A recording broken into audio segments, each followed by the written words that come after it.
I can see that.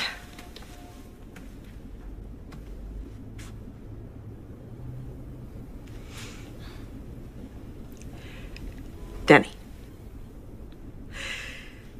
you were once a brilliant attorney. You're not anymore. You're forgetful. You don't stay current on the law. The last time I even saw you open a law book was because you had a copy of Rustler tucked inside, which I see you found. The thing about Alan is he's not just a gifted lawyer. His competitive ego is extreme. As much as he loves you, his first priority will be winning this case. And Denny, he will tear you up. You are absolutely no match for him.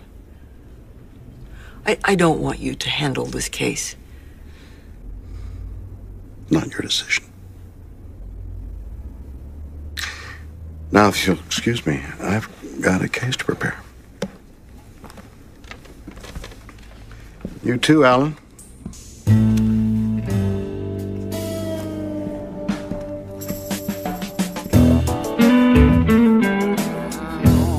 This is not about the people of Concord hating America, just the opposite. We are simply seeking to form our own government, one that reflects the values of an America that used to be. Which values are those, sir? Freedom of speech, freedom of religion, majority rule, for starters. You don't think America currently values those things? Certainly much less so. Today, one does not even have the right to protest at a presidential appearance. We have things called free speech zones. News crews are not allowed to film the return of military caskets from Iraq, lest the public get the awful idea that soldiers are being killed. This is censorship worthy of the Cold War Soviet Union, not the United States. Certainly not the America I love. Well, since we are in a time of war, maybe the rules... Yes, and typically in war, we observe the Geneva Convention. That's no longer the case. We torture.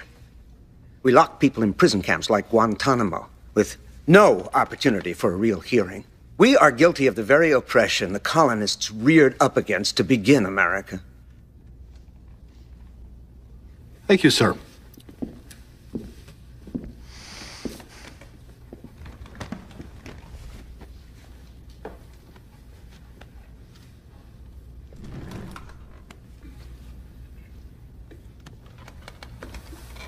Denny, this would be the point where you get up and ask a challenging question.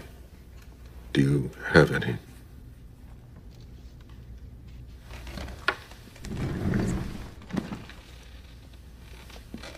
What's going on? Not to worry. Much.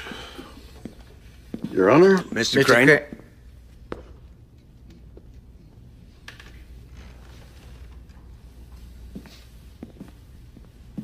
You miss old America. That's exactly right. Oh, yeah. In old America, we would never censor free speech. No, we would not. Even though Woodrow Wilson jailed 5,000 Americans for speaking out against World War I. That's one example. Would you like a lollipop? And locking people up without giving them a hearing, like Guantanamo. Many of them innocent people. FDR jailed 100,000 Japanese Americans.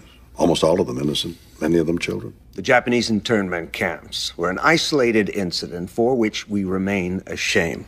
One would hope we'd learn from it. Seems we haven't. Spying on our own citizens? That would never happen in the America you grew up in. What about Nixon? He spied. Do I get a lollipop for Watergate? Nixon did not represent the American What about value. LBJ?